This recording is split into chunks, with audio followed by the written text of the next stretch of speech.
Voilà. Je dis, nous allons voir, c'est quoi la définition de l'Église, quel est le contenu du ministère de l'Église, donc des chrétiens en général qui composent l'Église.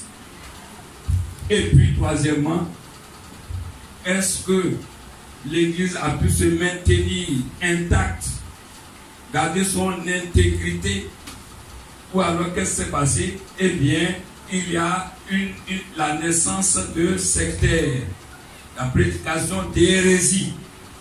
Nous allons voir ça. Allons-y. Acte chapitre 11, lit le verset 19 à 29. Acte 11, et suivez attentivement. Acte 11, 19 à 29. Nous faisons la lecture. Quelle est la définition d'église?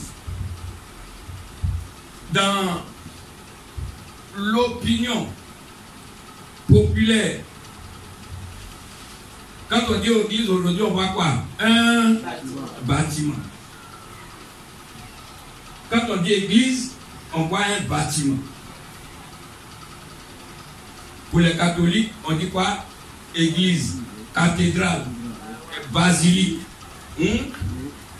Pour les protestants, on dit temple. Je m'en vais au temple. C'est ça, non? C'est ça. Donc, dans l'opinion, lorsqu'on dit église, il s'agit de bâtiment. Ce n'est pas bâtiment. L'église, ce n'est pas un bâtiment. L'église, dans la Bible, c'est l'assemblée des saints. L'assemblée des saints. Entendez, l'assemblée des croyants appelés hors du monde pour adorer le Seigneur Jésus, pour adorer Dieu par Jésus-Christ. Avec quoi? Avec dans la puissance du Saint-Esprit.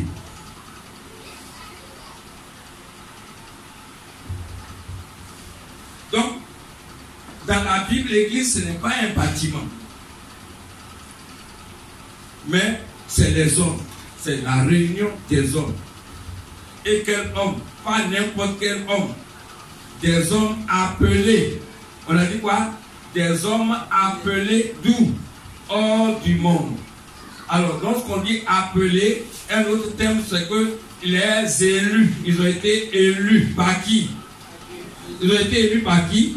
Ils ont été élus par Dieu. C'est pourquoi on les appelle encore les élus de Dieu.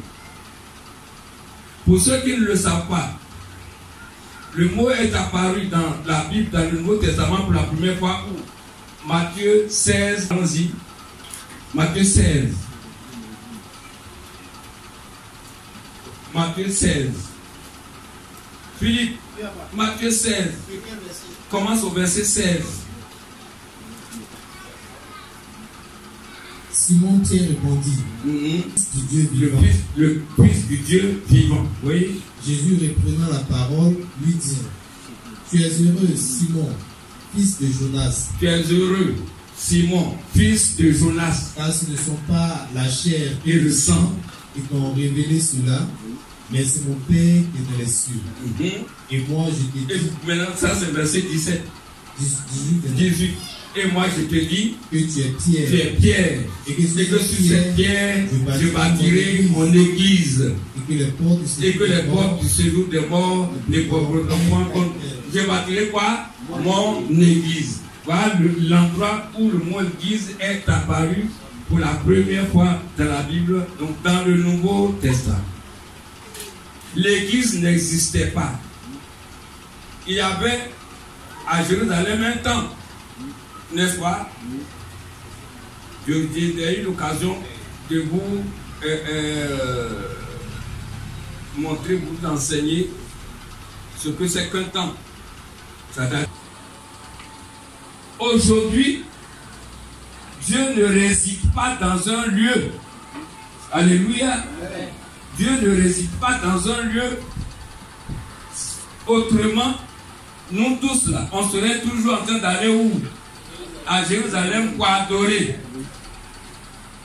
Jésus a dit, l'heure viendra, et le diable venu, où les vrais adorateurs adoreront Dieu en esprit et en vérité. Là où 2 ou 3 sont réunis en mon nom, je suis au milieu d'eux. Donc aujourd'hui, l'église, c'est la réunion, l'assemblée de ceux qui ont été appelés, mis à part pour adorer Dieu. Alléluia. Donc, l'église, ce n'est pas un bâtiment. Je vous dis, c'est une assemblée. Je vous dis pourquoi Jésus a utilisé ce mot, église. Vous savez, à l'époque, le monde était dominé par la civilisation gréco-romaine. Surtout la culture grecque. C'est d'ailleurs pour cela que le Nouveau Testament a été écrit en grec. Or, dans le système des Grecs, il y a des citoyens qui sont convoqués pour légiférer et délibérer. C'est l'origine de notre Assemblée nationale. Donc on peut dire que c'était leur Assemblée nationale. Est-ce que n'importe qui est membre d'Assemblée nationale?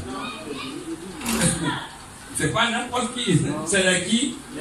Les députés. Et les députés deviennent députés comment? Quand ils sont élus par le peuple. Et ça va siéger où? Au Parlement. Donc voilà d'où vient le mot.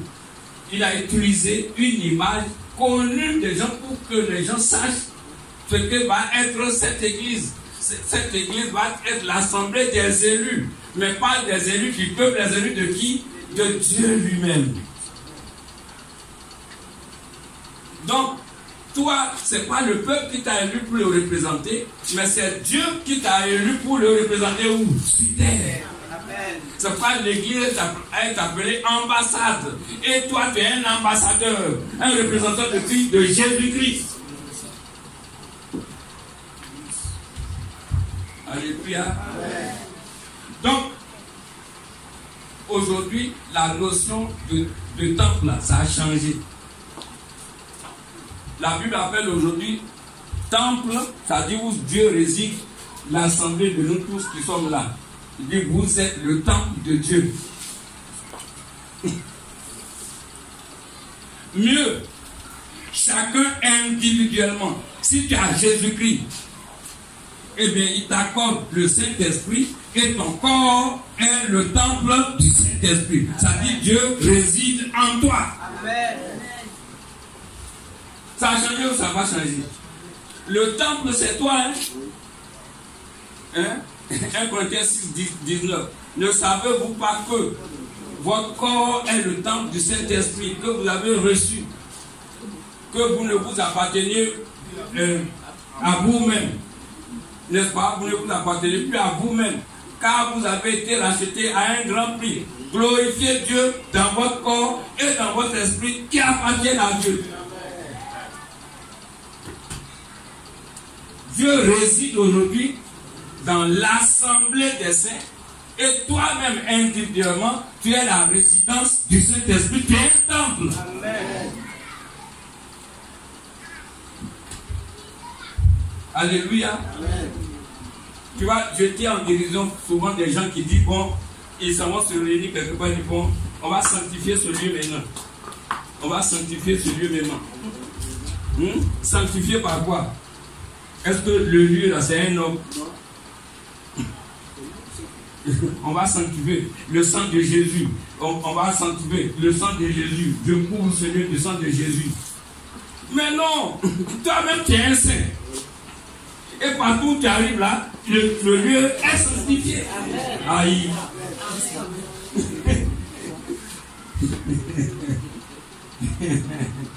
Hein? Toi-même tu es un saint. Et tu es le temple du Saint-Esprit. Tu es le lieu. Tu es un élu. Tu es un député de Jésus-Christ. L'Assemblée nationale, pour nous, c'est l'Assemblée universelle. Ça, c'est l'Église de corps de Christ, est Église universelle, qui s'étend au monde entier.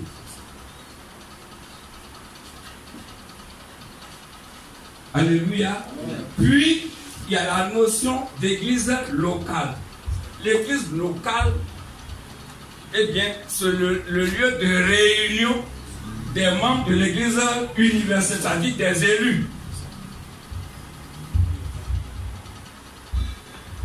Si tu veux, nous, notre parlement, c'est ça qui est là. Nous, notre parlement. Donc, ne devrait pas être ici quelqu'un qui n'est pas élu. Tu as ta place dehors. C'est quand tu es élu que ta présence ici est valable. Si tu n'es pas élu ici, bon, peut-être nous on ne peut pas te chasser, mais les anges t'ont déjà mis dehors. Que tu n'as pas ta place ici. Alléluia. C'est le lieu de vous dire aujourd'hui que n'est pas chrétien qui veut. Je montre où c'est dit. Philippe prend 1 Pierre chapitre 2. Commence au verset 1. Rapidement. Pour lire vite, parce que le temps passe. 1 Pierre chapitre 2, verset 1. Rejetant donc toute malice et toute ruse, la dissimulation. À quel genre? Normalement, dans la grammaire française. Quel genre? Vous ne savez pas ce qu'on appelle genre? Féminin? Pierre à quel genre? Féminin? Maintenant on dit approchez-vous de lui. C'est une faute grammaticale alors. Il dit c'est vrai. Approchez de lui. Pierre vivant. Et c'est au pluriel, au singulier. Approchez-vous de lui. Pierre vivant. Donc Pierre, normalement au féminin. Mais ici on a mis quoi? Au masculin. Il s'agit de qui là? De Jésus. Allons-y. Pierre vivant. Rejeté par les hommes. Rejeté par les hommes. Mais choisi. Rejeté par les hommes. Qui a été rejeté par les hommes? C'est Jésus. Oui. Mais choisi. Et précieuse. Devant Dieu. Et vous, vivante. Oui. Édifiez-vous pour former une maison spirituelle. Former quoi? Une maison spirituelle. Pour former une maison spirituelle. Pas...